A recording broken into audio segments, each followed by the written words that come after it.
안녕하세요. 반갑습니다. 한 주간 평안하셨어요? 예, 감사합니다. 함께 기도드리겠습니다. 하나님 아버지, 감사합니다.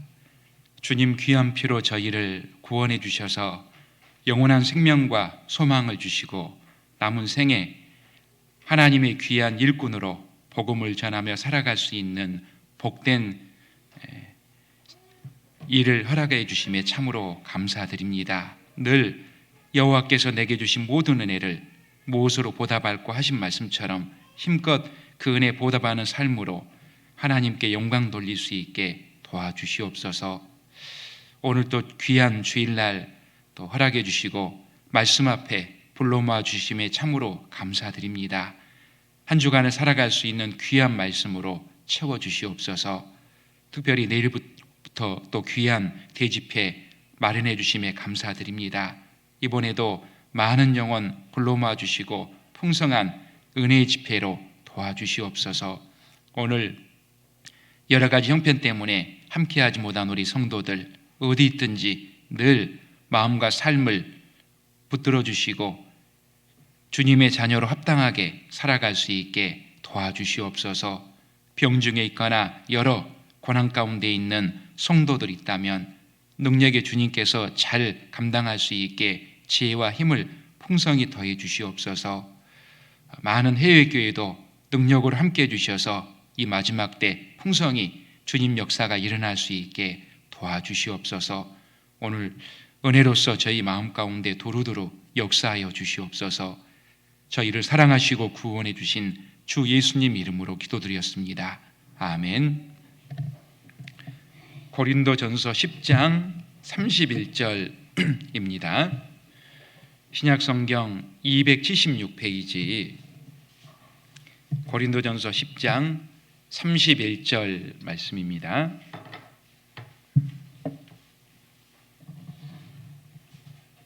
한 절만 함께 읽겠습니다. 그런즉 너희가 먹든지 마시든지 무엇을 하든지 다 하나님의 영광을 위하여 하라. 코로나가 아직 끝나지 않았어요. 그래서 코로나로 인해서 여러 어려움이 있겠지만 그럼에도 불구하고 또 여러 방법을 통해서 열심히 복음을 전하고 계실 거라 생각합니다. 그런데 우리의 마음만큼 그렇게 쉽게 복음이 전해지지는 않아요. 우리는 마지막 때라는 것을 사람들이 실감해서 더 전도가 잘 될 것 같은데 오히려 마치 교회 가면 코로나에 걸릴 것처럼 많은 사람들이 더 그런 마음을 가지고 있다고 생각합니다. 그래서 열심히 전도한 만큼 그 결실이 잘 나오지 않기 때문에 마음의 실망감이 크신 분도 계실 수 있다고 생각합니다. 그러나 갈라디아서 6장 9절에 보면 우리가 선을 행하되 낙심하지 말지니 피곤하지 아니하면 포기하지 않으면 때가 이름에 거둘 거다라는 확실한 약속을 주셨습니다. 우리 구원받은 사람들이 행하는 선 중에서 가장 큰 선이 뭘까요? 복음을 전하는 선이잖아요. 그래서 우리가 선을 행하되 낙심하지 말지니 분명히 하나님께서 허락하신 때가 되면 능력으로 결실할 수 있게 도와주실 겁니다.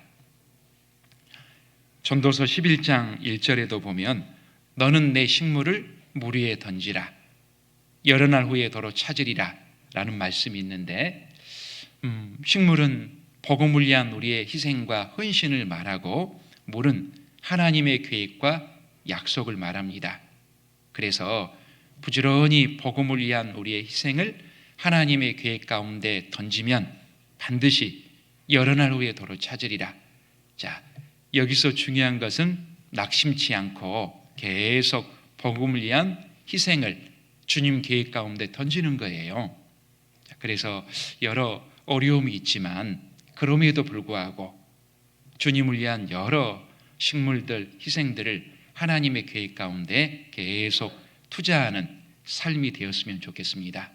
그러면 분명히 때가 되었을 때 결실을 얻을 수 있을 거라 확신합니다. 자, 서두에 읽었던 말씀 보시겠습니다. 고린도전서 10장 31절. 그런즉 너희가 먹든지 마시든지 무엇을 하든지 다 하나님의 영광을 위하여 하라. 자, 이 말씀은 우리 구원받은 사람들이 반드시 마음에 새겨야 할 말씀입니다.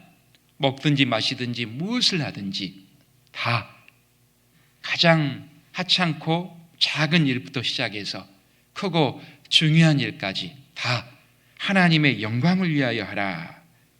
왜 그럴까요? 그것이 바로 우리를 구원해 주신 주님의 은혜 조금이라도 보답하는 길이기 때문에 그렇습니다. 자, 그리고 우리 구원받은 사람들이 열심히 복음을 전하고 우리가 살아가는 목적이 무엇일까요? 궁극적으로 하나님의 영광을 위해서 그렇습니다. 그리고 처음 하나님께서 우리 모든 인간을 창조하신 목적이 무엇일까요? 그것도 역시 하나님의 영광을 위해서, 하나님을 위해서 우리 인간을 처음 창조하셨다 말씀하십니다. 골로새서 1장 16절입니다. 골로새서 1장 16절, 신약성경 325페이지. 골로새서 1장 16절.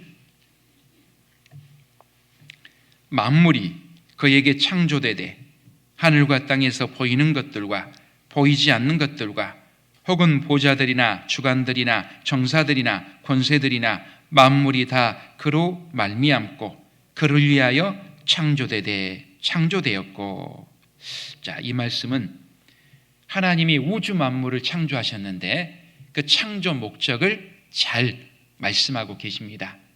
여기 만물이, 그리고 마지막에 그를 위하여 창조되었고, 바로 하나님 자신을 위해서 우주 만물과 인간을 창조하셨다 말씀하시는 거예요. 이사야 43장 21절에도 보면 이 백성은 내가 나를 위하여 지었나니라고 역시 우리 인간을 하나님이 하나님 자신을 위해서 지었다 말씀하십니다. 그러면 자칫 생각하면 오해할 수 있어요. 아, 하나님은 우리 인간을 하나님을 위해서 그냥 들러리 정도로 종으로 만들었구나 라고 오해할 수 있는데 아닙니다. 결코 하나님은 우리 인간을 하나님을 섬기는, 물론 섬겨야 되지만 종 하인으로 만들지 않으셨어요. 하나님을 섬기는 종으로는 천사들이 얼마든지 많이 있거든요. 그래서 창세기 1장 31절에 보면 맨 마지막 날 6일째 하나님이 사람을 만드시고 뭐라고 하셨어요? 심히 좋았더라, 억수로 좋았더라 하셨어요. 왜 그러셨을까요?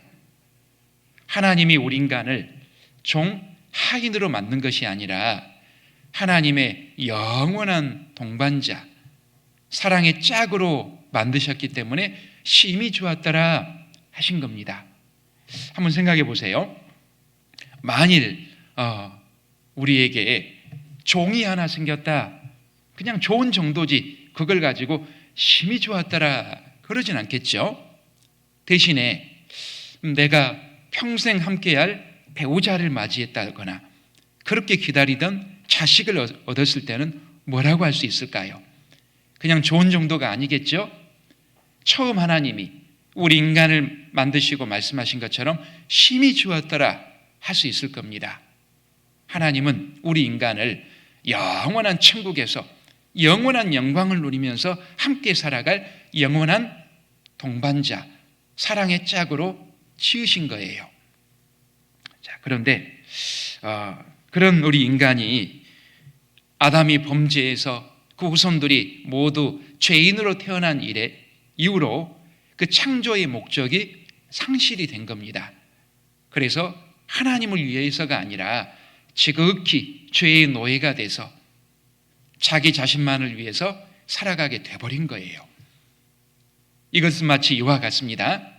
어떤 사람이 내가 어떤 사람을 정말 사랑해서 평생 사랑하며 함께 살아가려고 결혼을 했는데 그 사람이 내가 싫다고 집을 나가서 내 원수에게로 가버려서 함께 허랑방탕하게 살아가고 있는 거예요.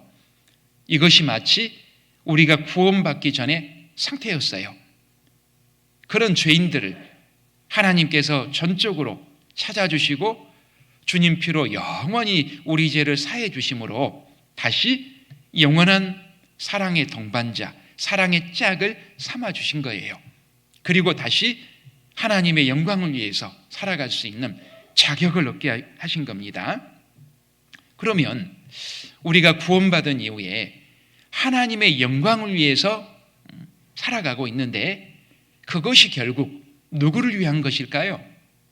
결국은 우리 자신을 위한 것이 됩니다. 하나님을 위해서 살아가지만 결국은 우리 자신을 위한 것이 되는 거예요.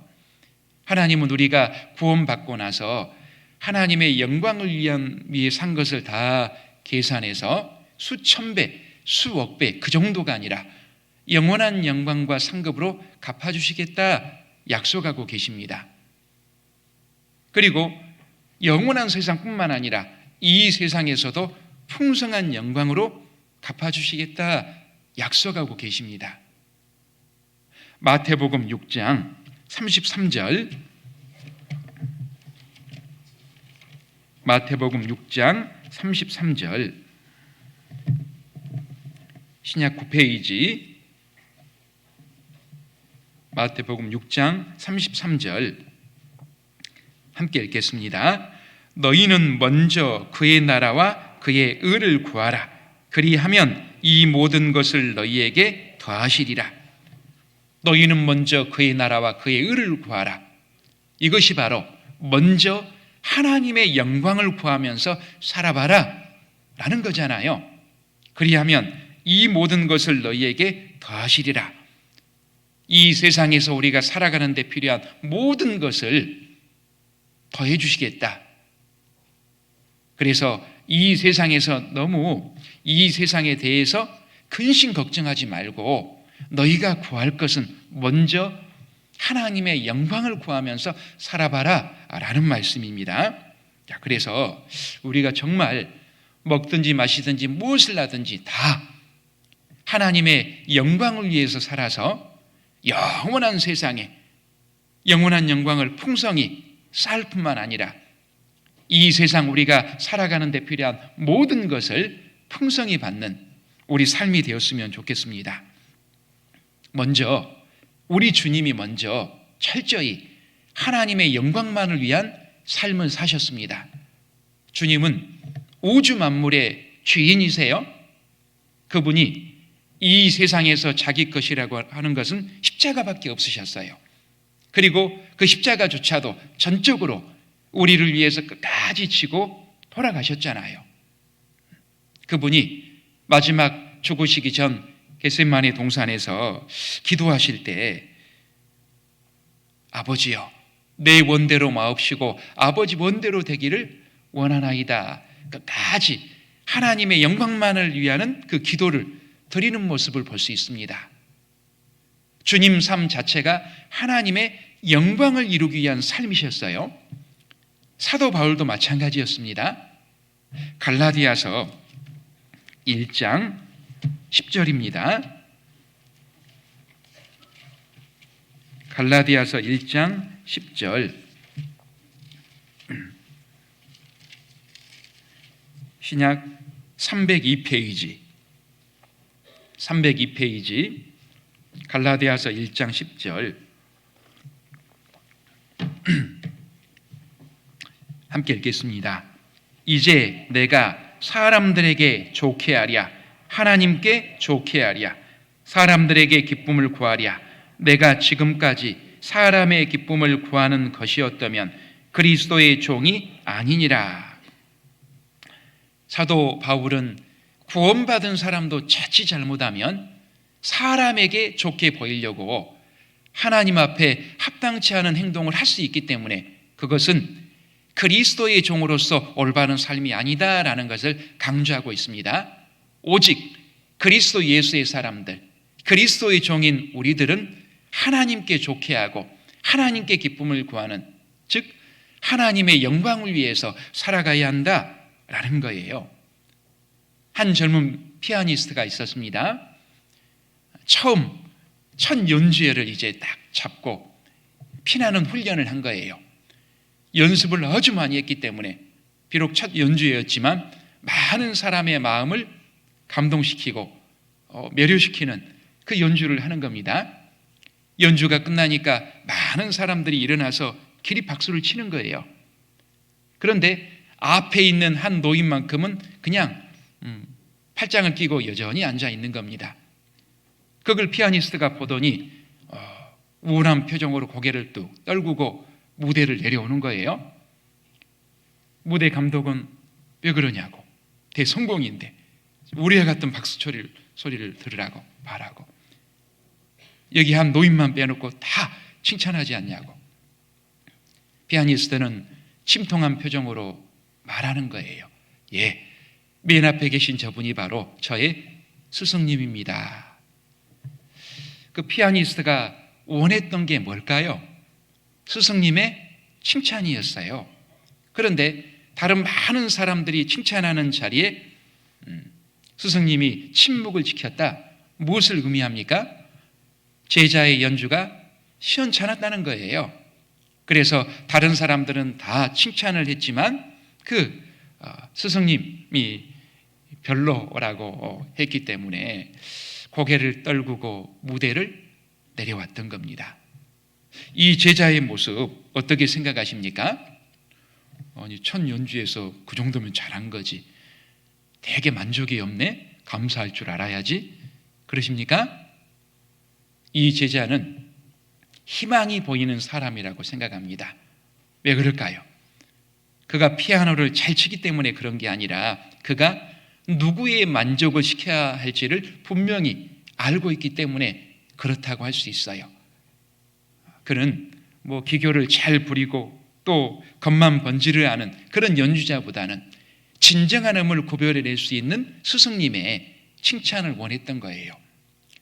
이 피아니스트의 자세가 바로 우리 구원받은 사람들의 자세여야 한다고 생각합니다. 피아니스트가 오직 스승님의 칭찬을 받고 인정받기를 원했던 것처럼 우리는 누구요? 주님, 오직 하나님께만 칭찬받고 인정받기를 원하십니까? 우리 삶 가운데 진정으로 중요한 것은 하나님을 기쁘게 해드리고 하나님의 영광을 위해서 사는 겁니다. 자, 그래서 좀 더 구체적으로 우리가 어떻게 하면 하나님의 영광을 위해서 살아갈 수 있을까? 오늘 3가지로 좀 살펴보겠습니다.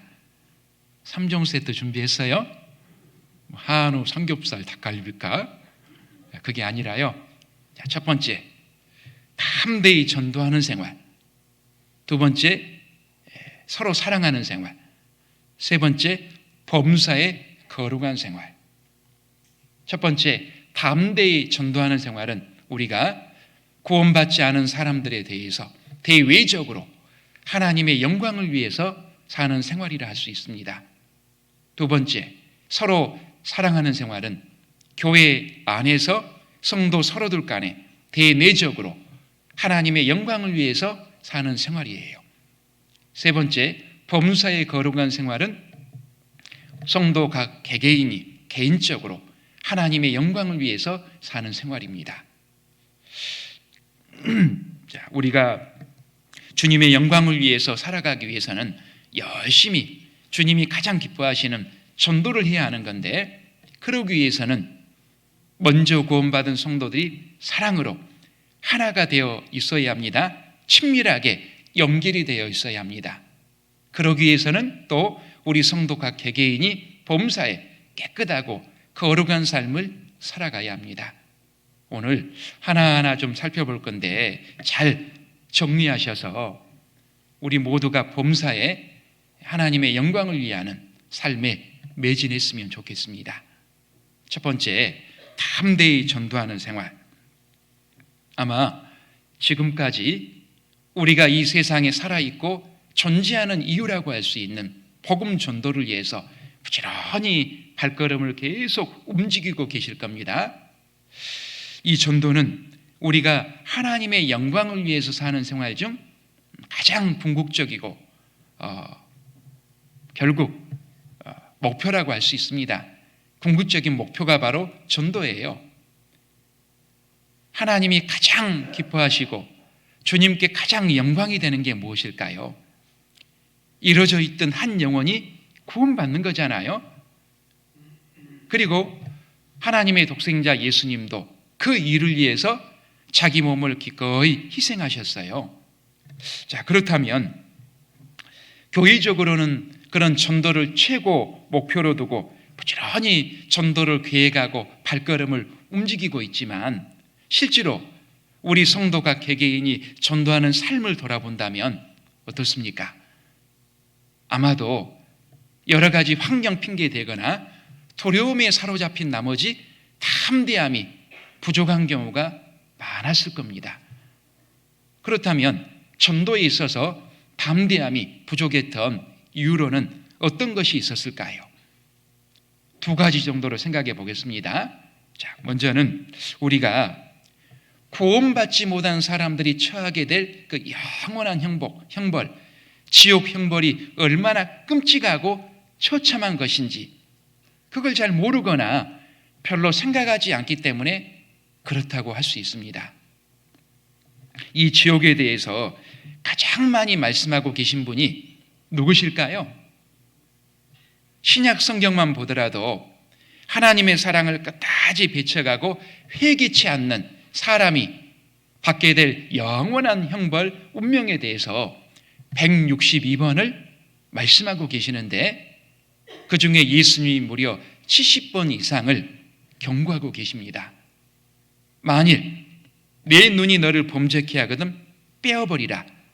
한 눈으로 하나님의 나라에 들어가는 것이 두 눈을 가지고 지옥 꺼지지 않는 불에 들어가는 것보다 나으니라.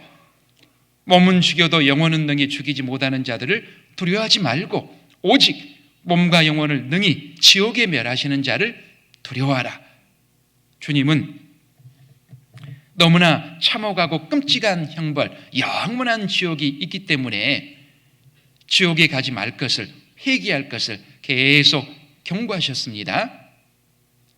그러나 사단에 매여 있는 많은 사람들은 지옥이 없다고 합니다. 마치 에덴 동산에서 아담 하와에게 선악을 알게 하는 나무 열매 따먹어도 안 죽는다 속였던 것처럼 지금도 지옥이 없다라고 하거나 있다고 해도 그건 무덤일 뿐이고 결코 고통 같은 것은 없다라고 많은 사람들을 속이고 있다는 거예요. 그러나 천지 만물의 창조자 되시고 실제로 지옥을 만드신 하나님은 그 처참한 형벌, 지옥이 분명히 있기 때문에 가지 말 것을 많은 말씀으로 경고하고 계십니다. 이걸 철저히 알고 믿었던 많은 구약의 선지자들, 사도들, 많은 우리 믿음의 선진들은 그 지옥이 있다는 것을 알고 많은 사람들에게 안타까운 마음으로 전하는 삶을 살았습니다. 자, 그러면 역시 주님의 제자들인 우리는 어떻습니까? 지옥의 심각성을 알고 많은 사람들에게 지옥 형벌에 대해서 전하고 있냐라는 겁니다. 지옥을 믿고 있는다면서 그걸 전하지 않는다면 그건 뭔가 잘못된 거예요. 지옥이 없다면 우리가 구원받지 않은 사랑하는 가족들, 많은 사람들에게 안타까운 마음으로 전도할 이유가 어디 있겠습니까? 지옥이 없다면 우리가 인내하고 절제할 이유가 어디 있겠습니까? 그런데 우리가 전도하는 모습을 보면 마치 지옥을 안 믿는 사람처럼 담대함이 너무나 부족하다는 거예요. 구세군의 창시자 윌리엄 부스가 하루는 술주정뱅이에게 머뭇거리면서 쑥스러운 표정으로 전도를 했답니다. 그러니까 술주정뱅이가 뭐라고 한지 아세요? 지옥이 진짜 있다면 나 너같이 전도 안 하겠다. 무슨 말이에요? 너 지옥이 믿는 사람이 하는 전도 맞아? 똑바로 해. 안 믿는 사람이 그렇게 책망한 거예요. 지옥이 정말 있다는 걸 믿는다면 어떤 여건에서도 담대히 지옥을 경고하면서 복음을 전하는 게 맞다는 겁니다. 또 영국에서 이런 일이 있었답니다. 한 목사님이 강연회장에서 지옥이 얼마나 참혹하고 끔찍한 것인지 전했대요. 그걸 듣고 한 무신론자가 벌떡 일어나더니 내가 정말 지옥이 있다는 걸 확실히 믿는다면 온 영국을 기어 다니면서라도 사람들에게 그 지옥에 가지 않고 구원받는 비결을 전하겠다라고 했답니다. 어떠세요? 지옥을 확실히 믿고 있는 나는 어떤 모습으로 전도하고 있습니까? 담대히 전도하고 있습니까? 우리는 여호와의 증인이 지옥이 없다라고 하는 것을 비판하고 그들을 이단으로 정죄합니다. 그렇다면 지옥이 있다는 것을 확실히 믿고 있는 나는 믿는 사람답게 담대히 전도하고 있습니까? 영원한 형벌, 끔찍한 불못, 멸망의 장소, 지옥이 있기 때문에 우리는 담대히 전도해야 됩니다. 과거 이사야나 예레미야 선지자는 이스라엘 자기 동족들이 하나님께 불순종한 죄 때문에 처참하게 이방 민족에게 멸망당할 것을 알았습니다. 그러했기 때문에 동족들의 많은 핍박에도 불구하고 그들의 경고의 외침은 계속 수십 년 동안 계속되었거든요. 우리는 어떻습니까? 구원받지 않은 사랑하는 사람들이 그 처참하게 지옥에서 끔찍하게 고통당할 것을 알면서도 전도하지 않는다. 뭔가 철저히 잘못된 거예요. 자, 그리고 우리가 복음을 전하는데 담대함이 부족한 또 한 가지 이유를 생각해 보면 그 사람의 영혼을 사랑하는 마음이 없거나 부족하기 때문에 그렇다고 할 수 있습니다. 한번 생각해 보세요.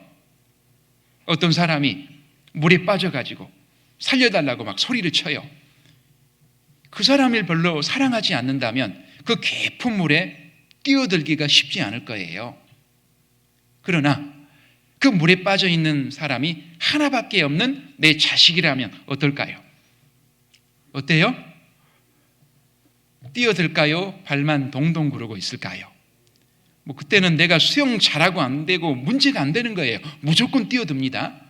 어디서 그런 무모하리만큼 담대한 용기가 나왔을까요?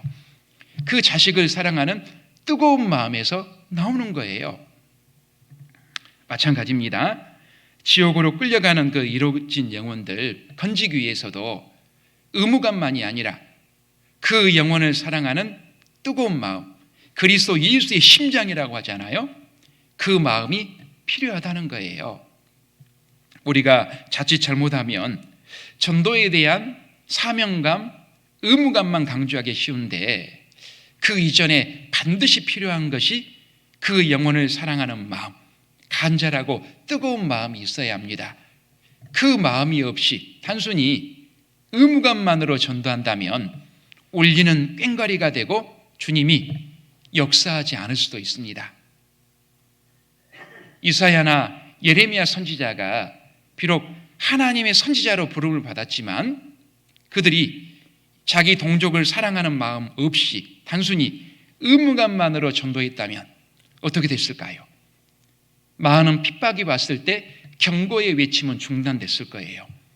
그러나 그들은 동족을 사랑하는 뜨거운 마음, 간절한 마음, 나의 중심이 불붙는 것 같아서 답답하여 견딜 수 없나이다. 그 마음이 있었기 때문에 많은 핍박이 있어도 심지어는 죽이려고 하는 그런 핍박이 있어도 그들의 경고의 외침은 중단되지 않았습니다. 더 간절하게 애끓는 마음으로 그들에게 전도했어요. 이것은 한 영혼을 의의 길로 인도하기 위한 거룩한 고통이라고 할 수 있습니다. 이런 고통을 사도 바울에게서도 찾아볼 수가 있습니다.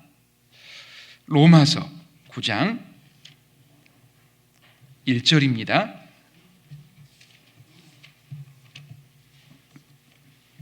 로마서 9장 1절, 신약 251페이지 로마서 9장 1절.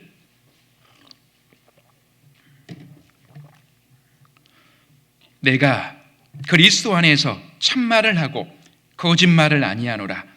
내게 큰 근심이 있는 것과 마음에 그치지 않는 고통이 있는 것을 내 양심이 성령 안에서 나로 더불어 증가하노니. 3절 함께 읽겠습니다.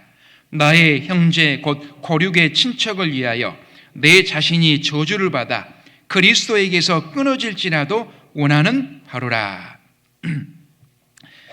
사도 바울이 고륙 친척을 얼마나 사랑했는지 여실히 나타나 있습니다. 자기 고륙 친척이 구원만 받을 수 있다면 내가 가지고 있는 모든 것을 다 잃는다고 해도 기꺼이 그것을 감수할 수 있다라는 겁니다. 그렇다면 복음을 전하고 있는, 복음의 일꾼으로 살아가고 있는 우리의 마음은 어떻습니까? 사도 바울과 같은 거룩한 고통이 있습니까? 사도 바울은 자기 고륙 친척뿐만 아니라 모든 사람에 대해서 안타까움과 사랑의 마음을 가지고 있었습니다. 그래서 빌립보서 3장 18절에 보면 내가 여러 번 너희에게 말하였거니와 이제도 눈물을 흘리며 말하노니 많은 사람들이 그리스도 십자가에 원수로 행하느니라. 하나님의 사랑을 배척하고 그리스도 십자가를 무시하고 멸망의 길로 계속 걸어가고 있는 그 사람들에게 안타깝게 눈물을 흘리는 모습을 볼 수가 있어요. 그래서 우리가 담대히 전도해야 하는데 그러기 위해서는 그 영혼을 사랑하는 뜨거운 마음이 필요합니다. 이것은 우리의 냉랭한 마음으로는 한 영혼도 건질 수 없다는 거예요. 마귀도 마지막 때인 걸 알고 뜨거운 마음으로 마귀도 전도하고 있어요. 방해하고 있습니다. 우리가 냉랭한 마음으로 안 된다는 거예요. 그래서 전도할 대상자를 정하고 담대히 전도했으면 좋겠습니다. 첫 번째, 담대히 전도하는 생활. 그리고 두 번째, 서로 사랑하는 생활. 궁극적으로 복음의 전파는 한 개인에게 맡겼다라기보다는 주님은 교회를 통해서 함께 이룰 수 있도록 교회에 맡기셨다라고 할 수 있어요. 그래서 교회가 함께 복음을 전하기 위해서는 반드시 사랑으로 하나가 되는 게 너무나 중요합니다. 하나님의 속성을 가장 잘 표현한 단어 하나만 꼽으라 한다면 뭘 들 수 있을까요? 사랑. 단연 사랑입니다. 하나님은 사랑이시라. 그리고 그 하나님의 사랑이 가장 잘 표현된 곳이 바로 십자가라고 할 수 있어요. 원수된 죄인 되었던 우리를 십자가에 죽기까지 사랑하신 그 십자가의 사랑이 하나님의 사랑의 최고 절정이라는 겁니다. 그런 주님이 우리에게 내가 너희를 사랑하는 것 같이 너희도 서로 사랑하라. 우리를 위해 죽으실 정도로 사랑하신 것 같이 그 사랑을 가지고 서로 사랑하라 명령하고 계십니다. 이 말은 내게 마음이 맞고 내게 잘해주고 관계가 좋은 사람만 사랑하라 그게 아니죠. 정말 눈에 가시 같고 밉고 여러 생활 가운데 원수처럼 돼버린 사람까지도 죽을 수 있을 만큼 서로 사랑하라. 원수 되었던 우리를 위해서 죽으신 것처럼 너희도 사랑하라. 우리가 전하는 복음은 영원한 용서의 복음이거든요. 우리가 다른 사람을 용서 못한다면 어떻게 진정한 용서의 복음, 영원한 용서의 복음을 전하겠습니까? 그래서 밉더라도 원수처럼 돼버렸더라도 그 사람을 위해서 죽을 수 있을 정도로 그 사랑으로 사랑하라 하신 거예요. 그런데 저도 말은 이렇게 하고 있지만 쉬워요, 어려워요? 겁나게 어려워요. 정말 어렵습니다. 그런데 우리 주님도 계속 사랑하셨지만 끝까지 그 사랑을 거부하고 자기를 팔아버린 가룟 유다도 어떻게 하셨습니까? 어느 누구도 모르도록 내색하지 않으셨어요. 끝까지 사랑하셨습니다. 사도 바울도 자신은 목숨을 걸고 복음을 전해줬지만 바울을 비방했던 많은 고린도 교회의 성도들 끝까지 사랑하셨어요. 자, 여기서 구원받은 사람들이 하나가 되어 복음을 전하기 위해 꼭 필요한 사랑을 우리가 생각해 볼 수가 있습니다. 베드로전서 4장 8절, 신약 382페이지, 베드로전서 4장 8절, 4장 8절 함께 읽겠습니다. 무엇보다도 열심으로 서로 사랑할지니 사랑은 허다한 죄를 덮느니라. 무엇보다도 열심으로 서로 사랑할지니, 열심으로 서로 사랑하라. 열심으로. 사랑에는 많은 노력이 필요하다는 거예요. 부뚜막에 소금도 넣어야지 짜다 라는 표현처럼 사랑에는 많은 노력이 필요하다는 겁니다. 특별히 디모데전서 3장에 보면 말세에 많은 사람들의 사랑이 식어질 거다라는 말씀처럼 우리 시대에 가장 가까운 가정에서부터 많은 인간관계 가운데 사랑이 식어지고 철저히 이기적으로 변하고 있기 때문에 우리 구원받은 성도들 정말 열심히 노력하는 사랑이 필요하다. 그런 노력 가운데 요구되는 것이 사랑은 허다한 죄를 덮느니라. 허다한 죄를 덮느니라. 여러 인간관계 속에서 내게 잘못했던 죄들, 허물들, 네가 잘했니? 내가 잘했니? 그러지 말고 이해하고 용서하고 덮어주라. 주님이 우리 따져서 용서해 주셨습니까? 아무런 조건 없이 무조건적으로 용서하신 것처럼 우리도 덮어주라. 여기 덮는다라는 것의 의미가 뭘까요? 죄나 잘못들이 처리가 되고 누가 잘했니 못했니 판별이 되고 그게 아닙니다. 그냥 덮어주라는 거예요. 왜 그럴까요? 우리 마음 같아서는 그냥 속 시원하게 시비가 가려지고 그러면 좋잖아요. 왜 그런데 따지지 말고 덮어주라 그럴까요? 물론 교회 가운데 영적인 도덕적인 노력은 위험합니다. 철저히 처리가 되어야겠죠. 그러나 형제자매 사이의 많은 허물들, 죄들은 서로 이해하고 용서하고 덮어주라는 거예요. 왜 그럴까요? 만약에 시비가 가려지면 한쪽은 시원하겠지만 한쪽은 원수가 되는 거예요. 마음이 문제가 되는 겁니다. 그러면 그건 성령이 하나 되게 하신 것이 깨지는 거예요. 그래서 형제자매 사이의 많은 죄 허물들은 서로 이해하고 용서하고 용납하고 덮어주라 말씀하신 겁니다. 잠언 10장 12절에도 보면 사랑은 모든 허물을 가리우느니라. 여기서 중요한 건 모든이에요. 내가 이해가 되고 내게 용납이 되는 것뿐만 아니라요, 그러지 않은 것도 모든 허물을 가리우느니라. 용서하고 가리워주라는 거예요. 나는 1만 달란트 빚을 졌는데 주님께 용서받았잖아요. 영원한 용서를. 형제 자매 사이에 작은 그런 허물도 용서 못한다면 주님이 책망하실 겁니다. 요한일서 3장 18절, 신약 391페이지, 요한일서 3장 18절, 요한일서 3장 18절 함께 읽겠습니다. 사랑하는 자녀들아, 우리가 말과 혀로만 사랑하지 말고 오직 행함과 진실함으로 하자. 자녀들아, 우리가 말과 혀로만 사랑하지 말고 오직 행함과 진실함으로 하자. 내게 별로 내키지 않는 사람, 미워하는 사람, 원수처럼 돼버린 사람도 말과 혀로만 사랑하지 말고 행함과 진실함으로 하자. 그런데 우리는 형제 자매들조차도 말과 혀로만 사랑하는 경우가 많다고 생각합니다. 말은 한 피바다 한 몸 이룬 영원한 운명 공동체 한 배를 탄 형제 자매다라고 하지만 정말 그 형제가 나의 도움이 필요할 때는 나 몰라라 외면하고 무관심할 수 있다는 거예요. 행함과 진실함으로 하자.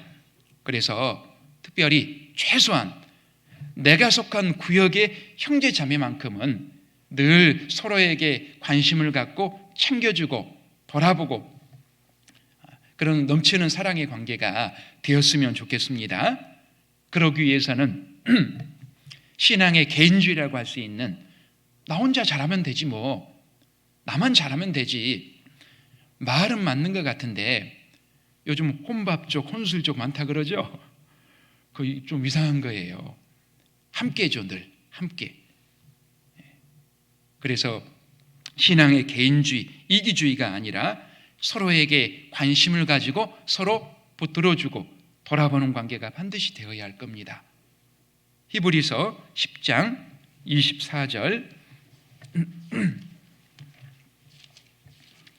히브리서 10장 24절 신약 364페이지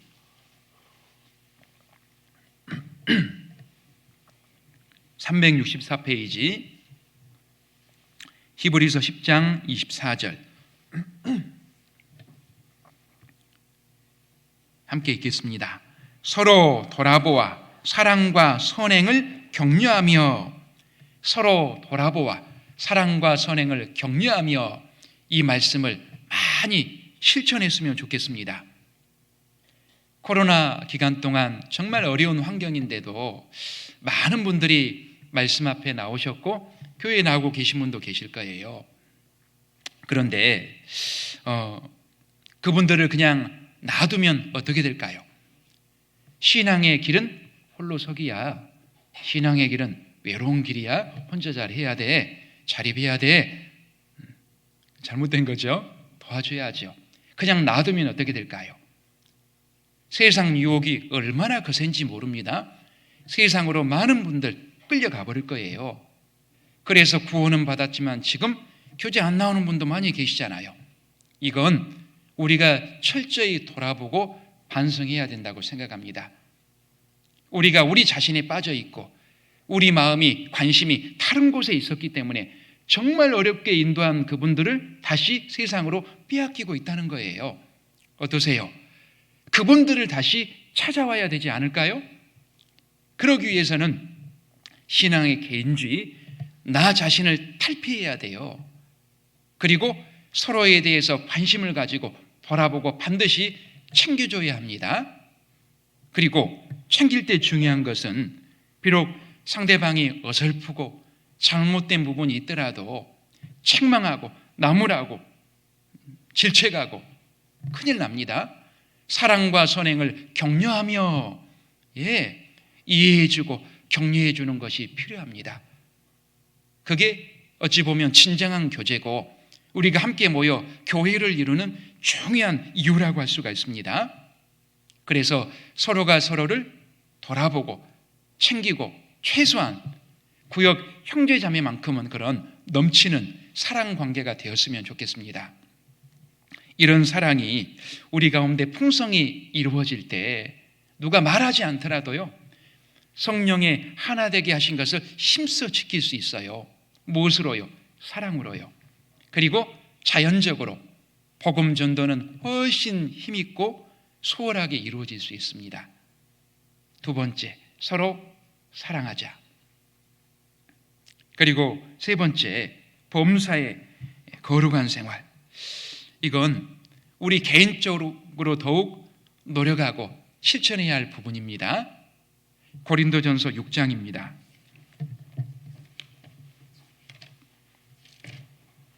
고린도전서 6장 19절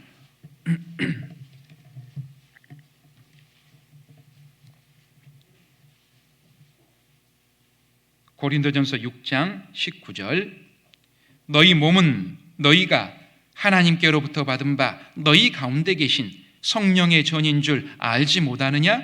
너희는 너희의 것이 아니라 값으로 산 것이 되었으니 그런즉 너희 몸으로 하나님께 영광을 돌리라. 너희 몸은 너희 것이 아니다. 하나님이 피값으로 사신 성령의 전인 줄 알지 못하느냐? 모를 수 있기 때문에요. 그러나 우리가 알든 모르든 간에 우리 안에는 거룩한 하나님의 영이 하나님께서 영으로 들어와 계십니다. 성령님이죠. 우리 몸은 거룩하신 하나님의 영을 모시고 살아가는 성령의 존이라는 거예요. 그래서 어떻게 살아가는 겁니까? 죄와 구별되게 깨끗하고 거룩하게 살아라는 거예요. 그런데 만약 이 성령의 전인 우리 몸을 더럽히게 되면 어떻게 될까요? 고린도전서 3장 17절에 보면 누구든지 하나님의 성전을 더럽히면 하나님이 그 사람을 멸하시리라. 야, 얼마나 무서운 말씀입니까? 누구든지 하나님의 성전인 교회를, 성령의 전인 우리 몸을 더럽히면 하나님이 그 사람을 멸하시리라. 물론 지옥 보낸다는 말씀은 아니죠. 하나님이 그를 엄히 책망하시고 징계를 주시거나 더 안 되면 데려가시기까지 한다라는 거예요.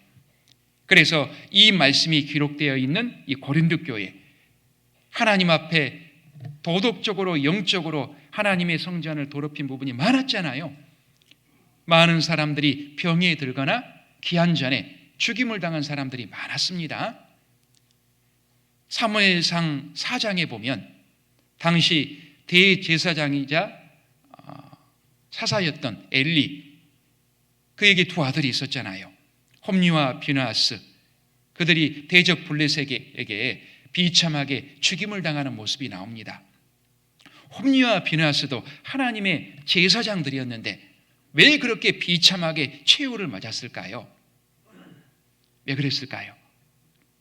하나님의 제사장이다 무엇을 의미합니까? 정말 깨끗한 모습으로 하나님을 섬기고 본이 되는 모습으로 백성을 인도해야 할 책임을 가진 사람들이었어요. 한마디로 하나님 앞에 가장 거룩함에 본을 보여야 하는 사람들이, 의무를 지닌 사람들이 홈리와 비느하스였습니다. 그런데 홈리와 비느하스는 거룩은커녕 백성들이 가장 좋은 제물을 하나님께 드리면 떼먹었잖아요. 심지어는 회막에서 수종드는 여인들과 동침하는, 있을 수 없는 그런 죄들을 지었습니다. 그 결과 블레셋 사람들에게 비참하게 죽었다니까요. 실은 하나님이 그들을 벌하신 거죠. 그렇다면 지금 우리 시대 하나님 나라의 제사장들이 있습니다. 누굴까요? 바로 우리예요. 구원받은 사람들이 하나님 나라의 왕 같은 제사장들이다 말씀하십니다. 우리가 하나님의 하나의 제사장으로 어떤 모습으로 하나님 섬기고 있습니까?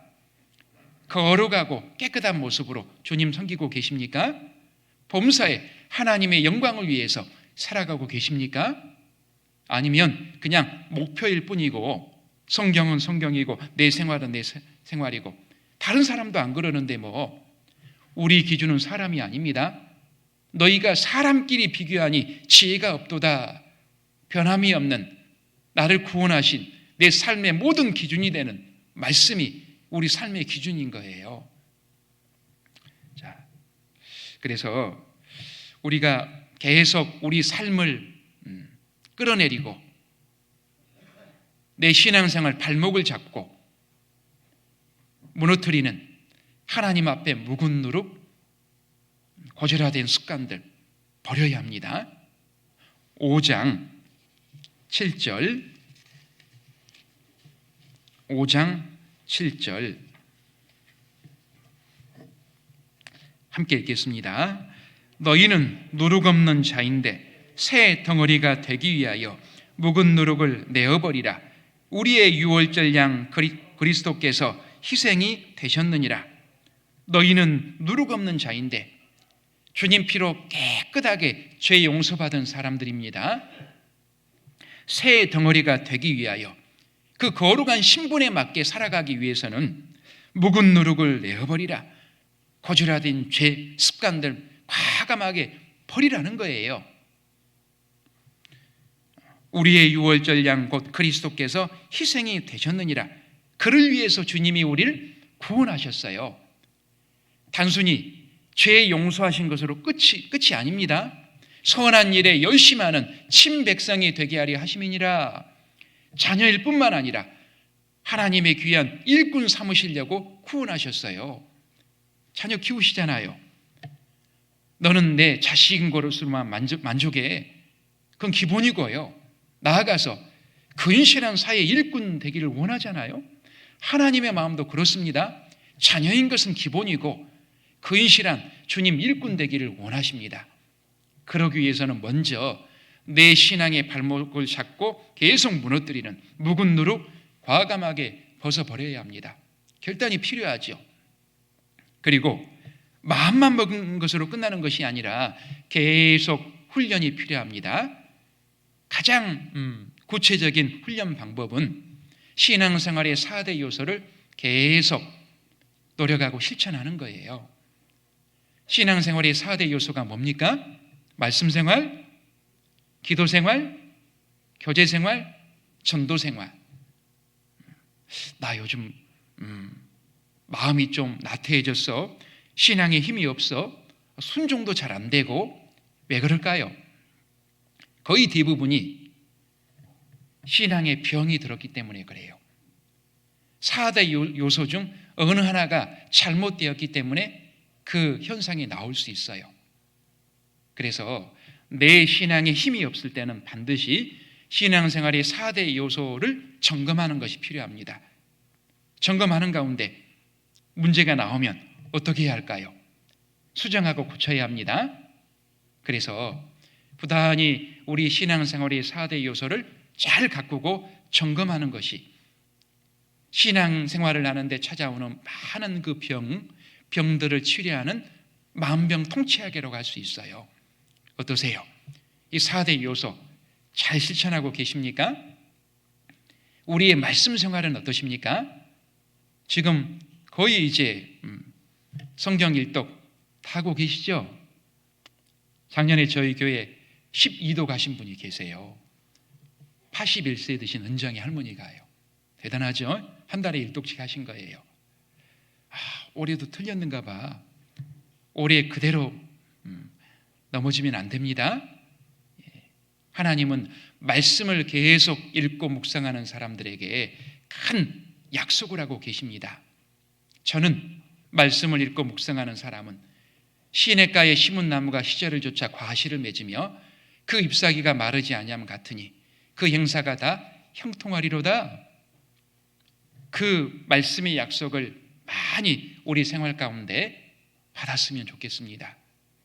그리고 말씀을 읽거나 대할 때 자세가 중요해요. 나는 하나님 앞에 서 있다라는 자세가 너무나 중요합니다. 이 말씀이 곧 하나님이시니라 하셨잖아요. 그래서 말씀을 하나님의 입에서 나오는 귀한 말씀이다 라고 받았을 때 그 말씀이 내 마음과 생활 가운데 살아서 역사하시게 됩니다. 데살로니가전서 2장 13절에 보면 너희가 우리에게 들은 바 하나님의 말씀을 받을 때 사람의 말로 아니하고 하나님의 말씀으로 받음이니 진실로 그러하도다. 이 말씀이 또한 너희 믿는 자 속에서 역사하느니라. 말씀을 읽거나 들을 때 하나님의 입에서 나오는 귀한 말씀으로 받을 때 그 말씀이 내 마음과 생활 가운데 살아 역사하는 거예요. 내 삶이 변하는 겁니다. 그리고 우리의 기도 생활은 어떻습니까? 과거 주님이 겟세마네 동산에서 범사에 때론 새벽 미명에 땀방울이 핏방울이 되도록 간절히 기도하신 것처럼 우리도 나만의 겟세마네 동산에서 부지런히 기도에 힘쓰고 계십니까? 하나님의 역사는 기도하는 나를 통해서 일어나는 거예요. 그래서 기도를 하나님의 전능하신 손길을 이 세상에 끌어내리는 힘이다라고 말합니다. 이 말은 하나님의 일은 바로 기도를 통해서 이루어진다는 거예요. 특히 전도의 일, 우리가 얼마나 주님께 기도하느냐 안 하느냐에 따라서 그 전도의 일이 얼마나 힘있게 진행되느냐, 더디 이루어지느냐, 그게 결정된다고 해도 과언이 아닐 정도로 기도가 중요합니다. 그런데 우리 별로 기도 안 하잖아요. 왜 그럴까요? 기도 안 하는 사람을 하나님 앞에 가장 교만한 사람이라 하잖아요. 왜요? 나는 기도 하나님 도움 없이도 얼마든지 내 힘으로 잘할 수 있어. 이미 마음판에 그게 깔려 있기 때문에 기도 안 하는 거예요. 하나님을 의지하는 가장 첫 번째 표현이 기도인데, 어린아이, 갓난아이는 어떻습니까? 모든 경우에 있어서 엄마를 의지해요. 엄마 자꾸 불러요. 왜 그렇습니까? 자기가 할 수 없다는 걸 알기 때문에 엄마를 전적으로 의지하고 엄마에게 맡기는 모습이에요.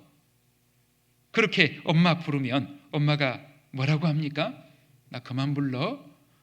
너 다시 한번 부르면 혼낸다? 귀찮아? 아니에요. 그 아이의 모든 부름에 민감하게 반응하면서 기꺼이 도움의 손길을 펼칩니다. 하나님도 바로 우리가 그런 어린아이의 모습으로 모든 걸 맡기고 의지하기를 원해요. 역대하 16장 9절입니다.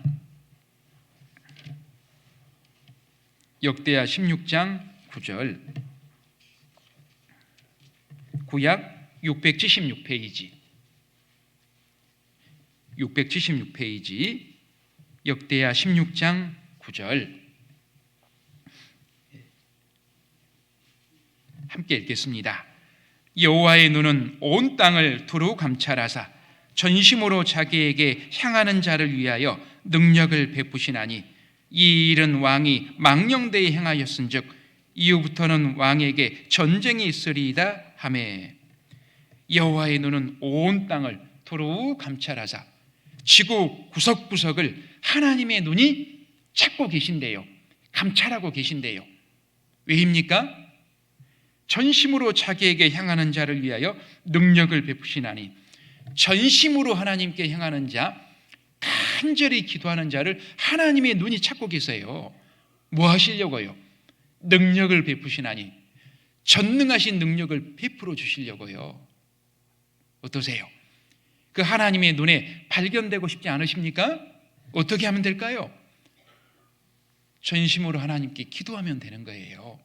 그래서 기도 많이 하시겠지만 우리 기도 영역을 좀 더 넓게 확장시켰으면 좋겠습니다. 먼저 기도 별로 안 하신 분들은 먼저 나와 내 가정을 위한 기도부터 시작하십시오. 그리고 나와 내 가정을 위한 기도가 유지였다면 더 넓혀서 교회를 위해서, 형제자매를 위해서, 이뤄진 영혼을 위해서, 세계 선교를 위해서 우리 기도 영역을 더 넓게 확장시켰으면 좋겠습니다. 하나님의 역사는 바로 기도하는 나를 통해서 일어납니다. 기도를 항상 힘쓰고 기도의 감사함으로 깨어있으라. 자, 그리고 우리의 교제 생활은 어떻습니까? 다들 아시는 것처럼 교제는 그 중심에 주님을 모시고 여러 형제자매들이 끊임없이 사귀는 생활을 말합니다. 계속 사귀는 거예요. 그래서 실은 교제 시작하겠습니다, 교제 마치겠습니다, 그건 정확한 표현은 아니에요. 우리가 비록 여러 가지 환경적, 공간적인 그런 여건이 있기 때문에 몸은 떨어져 있지만 마음은 늘 함께하고 있는 거잖아요. 그래서 남녀가 연애할 때 교제 중이다 그러잖아요. 결혼 전이기 때문에 몸은 잠깐 떨어져 있지만 항상 관심이 서로에게 향해 있고 마음은 함께하기 때문에 교제는 진행 중이라는 거예요. 우리의 교제 생활도 마찬가지입니다. 여러 제약 때문에 몸은 계속 함께하지 못하지만 마음은 함께하고 있는 거예요. 그러면 우리의 교제도 여전히 진행 중입니다. 자, 그런데 그렇게 우리가 마음은 늘 함께하기 때문에 필요할 때 가끔 모이면 되지 왜 굳이 많은 모임을 만드는 걸까요? 우리 교회에 모임이 참 많아요. 그렇죠. 무슨 모임 참 많잖아요. 왜 굳이 많은 모임을 만드는 걸까요? 우리 육신이 있기 때문에 그래요. 육신은 참 편한 걸 좋아합니다. 서 있으면요, 앉고 싶어요. 저도 무지 앉고 싶어요. 앉아 있으면요, 눕고 싶어요. 누우면요, 자고 싶어요. 자면요, 허리 아플 때까지 더 자고 싶어요. 그래서 잠언 29장 21절에 보면 종을 어렸을 때부터 곱게 양육하면 그가 나중에는 자식인 채 하리라. 여기서 종은 편한 것을 좋아하는 우리 육신을 말합니다. 종은 엄격히 쳐서 다스려야 하는 거예요. 그렇지 않으면 우리 영적인 신앙생활 엉망으로 망칠 수 있습니다. 하나님은 이 육신을 쳐서 복종시키라 말씀하십니다. 그래서 만약에 어떤 모임이 없이 알아서 교제하세요? 알아서 교제가 잘 됩니까? 말씀 끝나기 무섭게 집에 가기 바쁠 거예요. 그나마 공식적인 모임이 있기 때문에 우리가 서로에게 관심을 가지고 서로 마음을 모을 수 있는 계기가 되는 거예요. 한 집안의 가족들도 보면 그냥 하수생처럼 밥만 먹고 잠만 자고 왔다 갔다 한다면 어떻게 될까요? 죄송합니다. 콩가루 집안 될 수 있어요. 뭉칠 수 없고 하나가 될 수 없어요. 거기서 자라가는 아이들은 문제 안 되면 다행입니다. 반대로 비록 사춘기 자녀를 둔 가정이라도 요즘 중2병 무서워요. 공산당이 모체 들어와요. 초사병이 있다는 거 아십니까? 초사병도 있대요. 그런 아이를 둔 가정이라도 부모가 어떻게 해서든지 대화하려고 노력하고 외식도 하고 여행도 하고 많은 함께하는 노력을 한다면 어느덧 마음이 통하게 돼요. 그 기간만 지나면 좀 되거든요. 그리고 그 가운데 사랑이 넘쳐서 사랑 안에서 아이는 정상적으로 잘 자라게 됩니다. 우리의 교제 생활도 마찬가지입니다. 함께 마음을 모으고 연합할 수 있는 그런 계기를 마련하기 위해서 여러 모임을 갖는다는 거예요. 그런 모이는 노력 가운데 이제 마음까지 하나가 되는 거예요. 그리고 우리 가운데 주님 사랑이 풍성히 넘칠 수 있습니다. 그래서 성령의 하나 되게 하신 것을 힘써 지키라 하셨는데 그 중요한 방법이 뭔지 아세요? 내가 속한 교회 모임을 적극적으로 동참하는 거예요. 과거 엄청난 핍박이 있었을 때 그들 믿음을 지켰을 뿐만 아니라 담대하게 힘껏 복음을 전했던 우리 믿음의 선진 청교도들, 그들의 교제관이 뭐였는지 아십니까? 나는 죽는 것을 제외하고는 교제 나간다. 정말 아름답죠. 우리도 그 정신을 본받아서 나도 죽는 것을 본받아서 죄송합니다. 빨리 해야 되니까 막 말이 꼬이네요. 나도 다시 해보겠습니다. 나도 죽는 것을 제외하고는 모임에 참석한다. 그래야겠죠? 예. 사랑과 선행을 격려하며 모이기를 피하는 어떤 사람들의 습관과 같이 하지 말고 우리 육신이 싫어해요. 다른 사람 보지 마세요. 그날이 가까운 볼수록 더욱 그리하자. 더 모이기를 힘쓰고 그 가운데 사랑과 선행을 격려했으면 좋겠습니다. 이처럼 말씀 생활, 기도 생활, 교제 생활이 풍성히 이루어질 때 전도는 자연적으로 이루어지는 거예요. 그리고 개인적인 범사에 거룩한 생활도 자연적으로 이루어질 수 있습니다. 자, 오늘 우리가 하나님의 영광을 위해 살아가기 위해 꼭 필요한 생활을 세 가지로 살펴봤습니다. 첫 번째가 뭡니까? 담대히 전도하는 생활. 두 번째는요, 서로 사랑하는 생활. 세 번째는요, 범사에 거룩한 생활. 이것들을 부단히 노력하는 우리 경주교회가 됐으면 좋겠습니다. 기도하겠습니다.